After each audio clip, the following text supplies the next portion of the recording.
It is possible not to know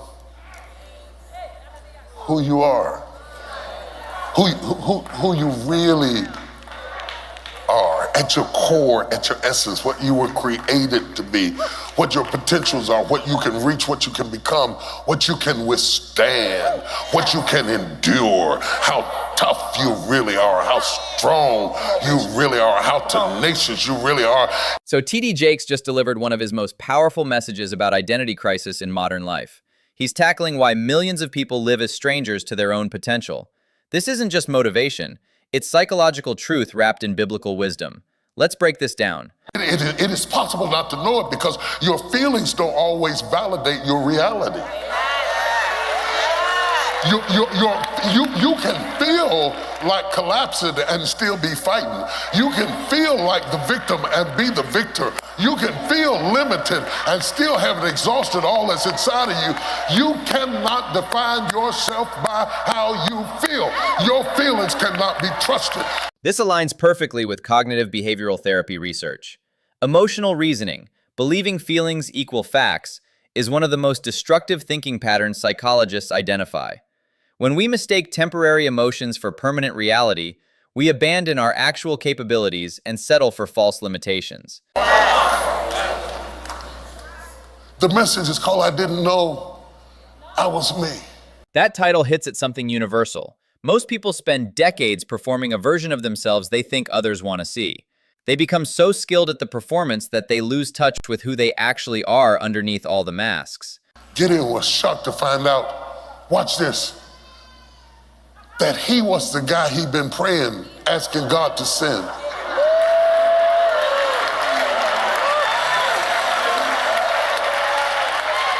He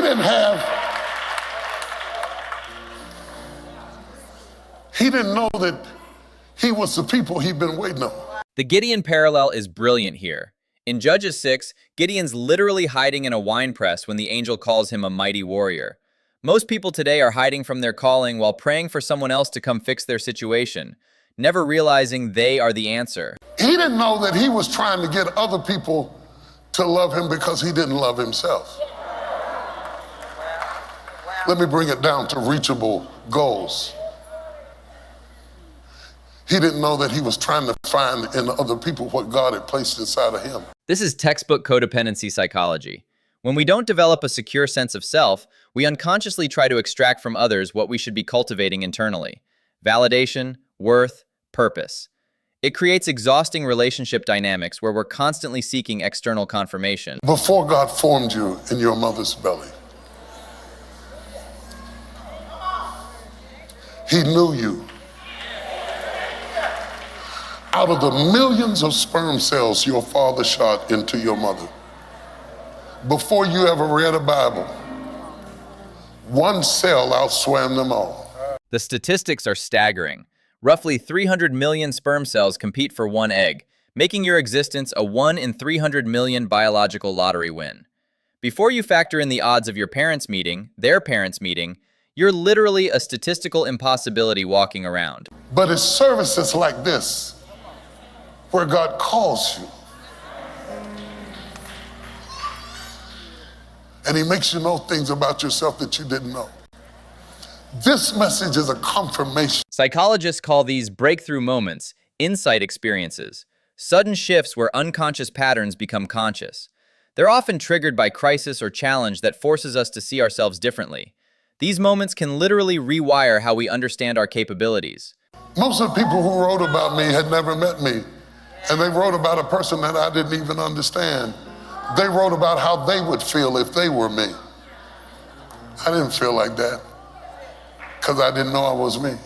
This is the dark side of public success, when your reputation grows faster than your self-knowledge. You can become famous for being someone you don't even recognize. The external validation becomes a prison when it's built on a version of you that feels foreign. He is now hiding amongst the Philistines from the people he was fighting for. And sometimes when you shut doors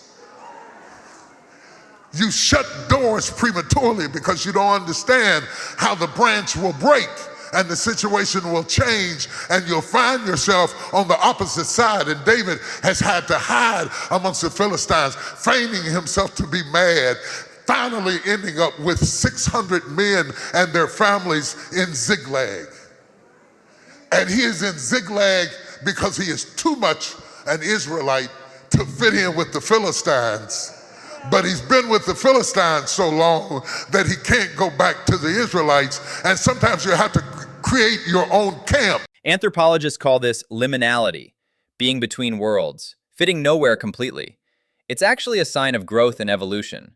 When you outgrow your old identity but haven't fully stepped into your new one, you exist in this uncomfortable but necessary transitional space. Come on, somebody, because I'm talking to the misfit people. All you fit people don't get it.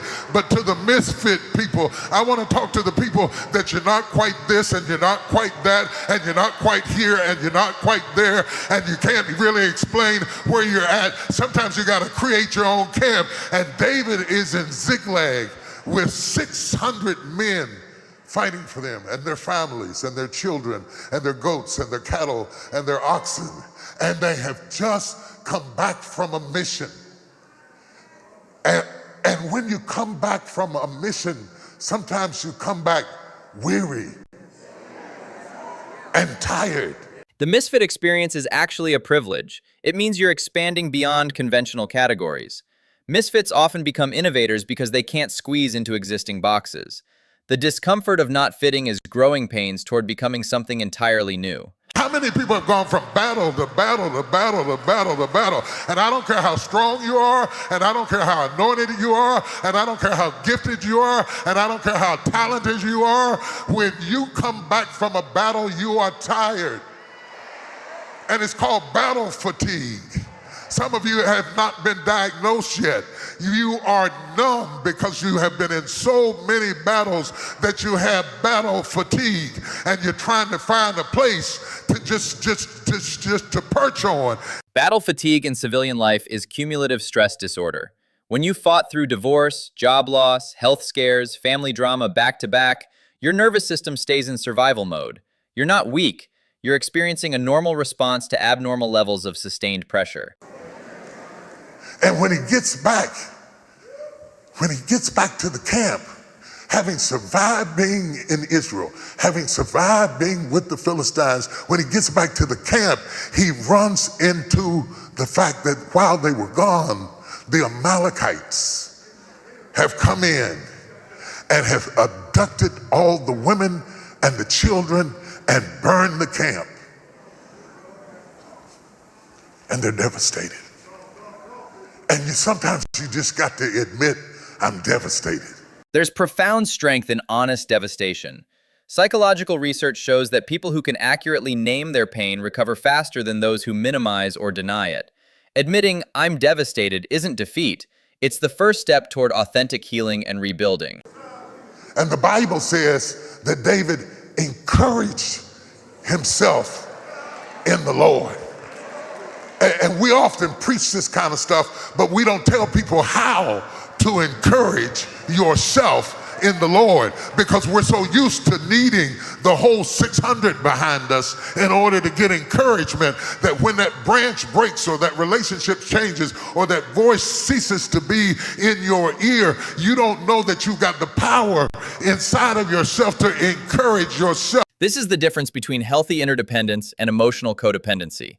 When you can only feel good about yourself through others' approval, you're building on sand. Self-encouragement isn't selfishness. It's developing the internal stability that makes you actually useful to others. I know it looks stupid, but sometimes you gotta lay hands on your own head. You gotta speak to yourself. You got to encourage yourself. You got to ignore all the ugly stuff and look for something that's lovely, and look for something that's true, and look for something that's real, and decide what you're gonna worry about and what you're not gonna worry about, and make it up in your mind. I'm gonna trust my wings even if the branch breaks. This is cognitive behavioral therapy in biblical language. Philippians 4:8 says, focus on what's true, noble, right. It's literally prescribing intentional thought management. The wings represent your God-given abilities. The branch is external circumstances. Trusting your wings means knowing your capabilities transcend your circumstances. I know how to deal with anything and any situation because as long as I got my wings, I can survive anything. This is what Nassim Taleb calls anti-fragility, not just surviving disruption, but getting stronger from it. When you truly know who you are at your core, external chaos becomes fuel for growth rather than a threat to your stability. Once he found out that God said, if you pursue the Amalekites, you not only will you overtake them, you will recover all. Y'all didn't hear it. Not most of it, not half of it, not all of it. Let me in the balcony. Did you hear what I said? All of it. Everything you lost, everything you cried about, everything you wept about, everything you've been in a season of depression about. God said, if you listen to what I'm saying, you're going to get it all back. This recovery principle is profound. When you align with your authentic purpose, you often recover things you thought were permanently lost. Lost confidence returns, abandoned dreams resurface, broken relationships heal. Authentic living has a compound effect that restores what seemed irretrievable. What got me is he took the 600 men with him who were about to stone him.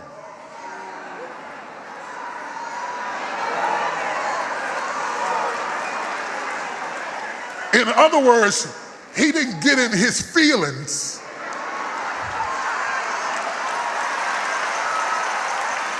At the expense of the word God gave him.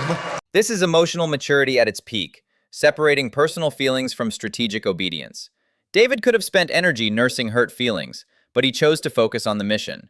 When you know your purpose, you can work with people who've wounded you because the mission matters more than your ego.